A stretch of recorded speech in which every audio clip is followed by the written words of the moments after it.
Brought to you by Palvi Agrico. आता शेतीसाठी जे काही लागणार ते घरपोच मिळणार, तेही मोबाईलच्या एका क्लिकवर.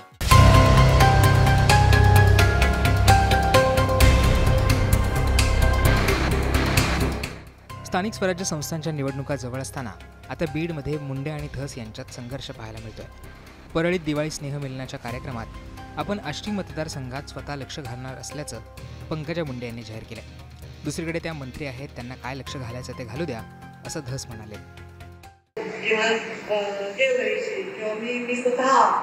मी केस आणि आष्टी मी बघणार आहे. पण केसात जास्त लक्ष देऊन बघणार. ताकदीची आमचे जिल्हा परिषद सदस्य जास्त आहेत आणि कोणालाही मला ॲलर्जी नाही. ओरेकरची महेंद्र कोणाची ॲलर्जी मला नाही. पण फक्त आमच्याच माणसावर अटॅक का करता? इकडे विरोध एकाला, तुला काय म्हणे विरोध एकाला करायचं, अटॅक दुसऱ्याच्या कार्यकर्त्यावर करायचे, हे मला काही धोरण नाही कळत. तर माझ्या कार्यकर्त्यावर आता जर एकही कोर्ट केसेस आल्या, खोट्या केसेस, तर मग ते दुर्गाची मूर्ती मला दिलीच आहे.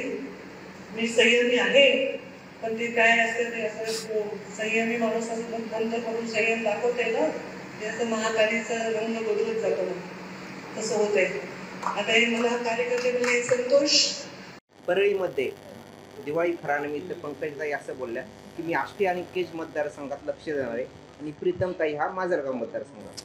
हे पहा, ते राज्याचे मंत्री आहे आणि प्रत्येकच वाक्याला आपण असं काही म्हणणं उचित नाही.